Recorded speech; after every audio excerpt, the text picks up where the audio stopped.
Assalomu alaykum do'stlar, sizlar bilan ikkinchi darsimizga ham mana start berdik. Bu darsimizda sizlar bilan present simple, present continuous dan farqi hamda stative verblarga to'xtalib o'tamiz. Demak, present simple deganda biz doimiy degan so'zni xayolimizga keltirishimiz zarur. Nimaga? Chunki present simple degani bu takrorlanib turuvchi vaziyatlarga nisbatan yoki umuman takrorlanmaydigan vaziyatlarga nisbatan aytiladi.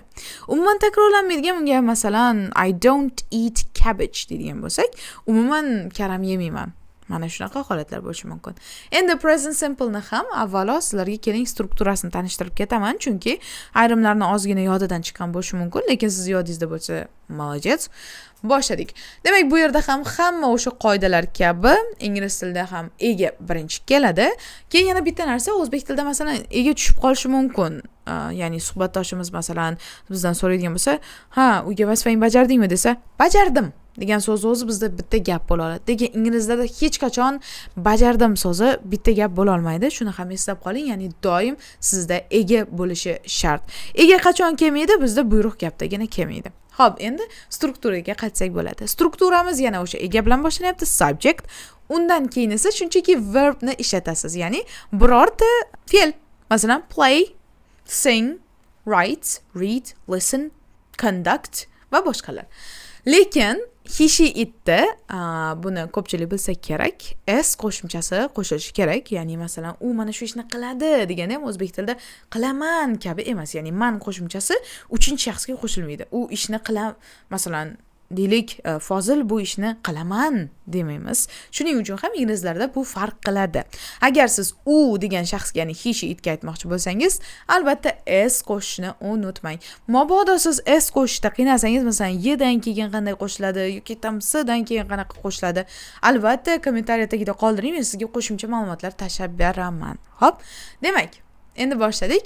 Undan keyin albatta siz obyektlarni qo'shishingiz mumkin bo'ladi. Lekin present simple, present continuous dan ko'ra ozgina murakkabroq, ya'ni shakl nisbatan, chunki bu yerda not ishlatadigan bo'lsak, ya'ni present continuousga o'xshagan emizlardan keyin sразу not qo'yib yubormaydi, balki bizda don't yoki doesn't holatda ishlatishimizga to'g'ri keladi. Va don't, doesn't dan keyin esa yana asosiy fe'limizni, ya'ni play, listen, watch, write, read kabi fe'llarimizni bemalol qo'ya olamiz. Masalan, I don't watch TV very often. Bu yerda I don't ma'nosida minusni bermoqda. Savol qiladigan bo'lsak, albatta bilasiz, bu do hamda does fe'llari mana shu egamizdan oldinga chiqishi zarur bo'ladi. Xo'p, shunda do you watch TV very often kabi savollar shakllanadi.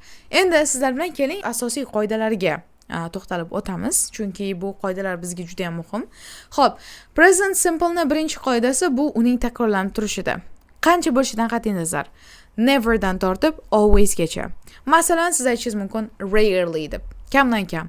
I rarely eat pizza because I think it contains a lot of fat in it. Yoki bo'lmasam I seldom go to theater because it is boring deyishimiz mumkin. Yoki I sometimes hang out with my friends in the evenings. Sometimes, ba'zan. Yoki I frequently go to cinema to watch new movies deyishimiz mumkin. Yoki I constantly play piano at home deyishimiz mumkin. Ya'ni bu barchasi bizda e'tibor bergan bo'lsangiz, ravishlar bilan, ya'ni vaqt ravishlari bilan, ya'ni vaqtni anglatuvchi so'zlarimiz bilan birga kelmoqda va siz agar vaqtni anglatuvchi so'zlarni ko'radigan bo'lsangiz, testlarda yoki bo'lmasam biror mashqlarda albatta mana shu signal so'zga qarab turib present simple ni olishingiz mumkin bo'ladi. Endi sizlar bilan present simple ni undan tashqari yana qanday qilib qo'llasak bo'ladi? Mana shu haqida gapirib o'tmoqchiman. O'zim darslarimda juda ham yaxshi ko'raman bolalarga ikki xil tushuntirishni, ya'ni present simple shunday narsaki, u ikkita faktga bo'linadi. Ular birinchisi general fact, ya'ni umumiy butun dunyo bo'yicha to'g'ri bo'lgan fakt va personal fact, shaxsiy fakt. Shaxsiy faktga nima kirishi mumkin? Masalan, I like ice cream. Men muzqaymoqni yaxshi ko'raman. Demak, shaxsiy fakt birorta gap aytadigan bo'lsangiz, har qanday gap aytadigan bo'lsangiz, u present simple hisoblanadi. Yoki I study at university. Bu ham shaxsiy fakt hisoblanadi, hamma o'qimaydi. Lekin general factlarimizga masalan nima deyishimiz mumkin? In autumn most birds fly to south countries. Ya'ni south countries ga uchib ketadi. Yoki bo'lmasam water boils at 100 degrees Celsius. Suv 100 gradusda qaynaydi. Va bular hammasi general fact, ya'ni barcha tan olgan, to'g'ri deb bilgan ma'lumotlar, faktlar hisoblanadi. Demak, yana qaytaraman, aynan siz ham xuddi shu qoidaga o'xshatib ikki xil fakt sifatida eslab qolsangiz, yana ham osonroq bo'ladi. Shuning uchun shaxsiy faktlar va global faktlar deb eslab qolishga harakat qiling.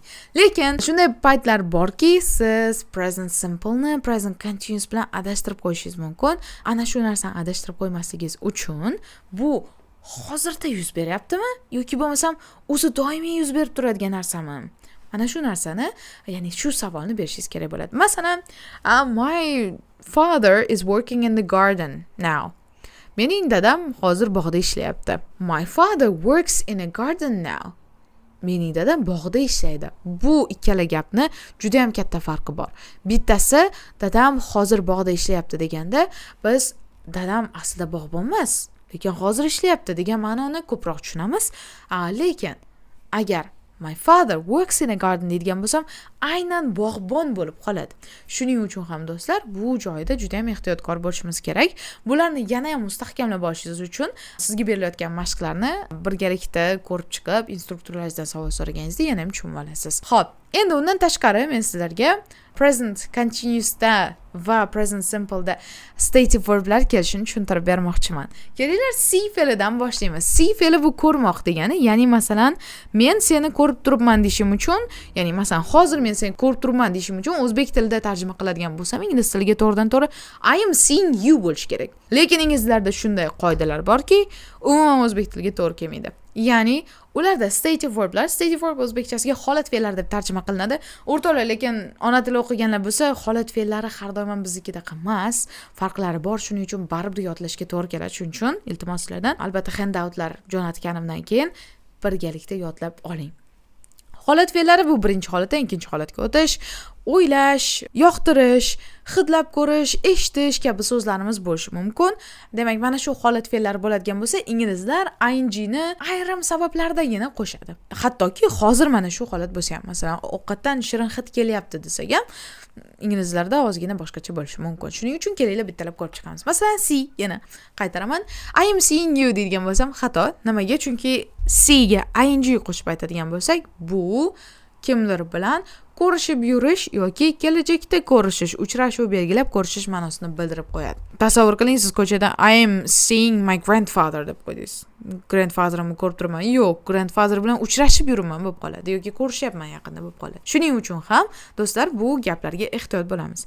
Unda men seni hozir ko'rib turibman ma'nosi qanday tarjima qilinadi? Bu can bilan olinadi. I can see you. I can see you degani men seni ko'ra olaman emas, balki seni ko'rib turibman ma'nosini bildiradi. Yoki I can hear you. Seni eshityapman ma'nosini bildiradi. Yoki I can't hear you. Seni eshitmayapman ma'nosini bildiradi. Shuning uchun ham mana shunaqa ayrim confusing faktlarda ehtiyot bo'lasizlar. Unda see-ni biz qanday ishlatamiz? Agar continuous qo'shadigan bo'lsak, yana qaytaraman, uchrashuvga chiqish yoki o'sha biror bir uchrashuv belgilab, ya'ni meeting belgilab, ular bilan ko'rishish. Masalan, I am seeing my parents next week. Unda to'g'ri bo'ladi. Men keyingi hafta ota-onam bilan uchrashyapman ma'nosida to'g'ri keladi. Undan tashqari bizda smell so'zini oladigan bo'lsak, smell so'zi ham holat fe'llariga kiradi. U hidlamoq ma'nosida kela oladi, hamda undan tashqari hid taratmoq ma'nosida ham keladi. Do'stlar, mana shu yerda eslab qolish kerak. Hidlamoq ma'nosi bo'lsa, u ishni siz amalga oshirasiz, ya'ni jonli narsa. Masalan, deylik, siz hidlashingiz mumkin yoki mushugingiz, kuchugingiz, to'g'rimi? Mana shu holatda siz ing qo'sha olasiz. Masalan, my cat is smelling the fish. Mening mushugim baliqni hidlayapti. Lekin baliqdan yomon hid kelyapti deydigan bo'lsam, umuman ing ishlata olmayman. Mana shunday. Demak, bizda bundan tashqari, yana smelldan tashqari taste fe'li bor, weigh fe'li bor, measure fe'llari bor, ya'ni bular yana holat fe'llariga kiradi. Measure o'lchamoq degani, weigh og'irligini o'lchash, ya'ni tosh boshiga nisbatan aytiladi, yoki bo'lmasam taste ta'mini bilmoq yoki ta'm bermoq ma'nolarini bildiradi. Keling, hammasini birgalikda bitta-bittadan ko'rib chiqamiz. Xo'p, masalan, e'tibor beradigan bo'lsak, bizda taste. This coffee tastes delicious. Kofe bizda jonli emas va undan ta'm keladi. Kofe hech narsani tatib ko'ra olmaydi.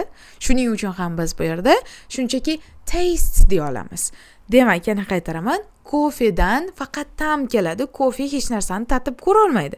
Shuning uchun ham biz bunga ing qo'sha olmaymiz. Bu ta'm chiqaradi, ta'm beradi ma'nosini bildirmoqda. Lekin, look, the chef is tasting the soup bo'ladigan bo'lsa, ya'ni oshpaz sho'rvani tatib ko'ryapti ma'nosida, action ma'nosida keladigan bo'lsa, biz ing ni bemalol qo'sha olamiz.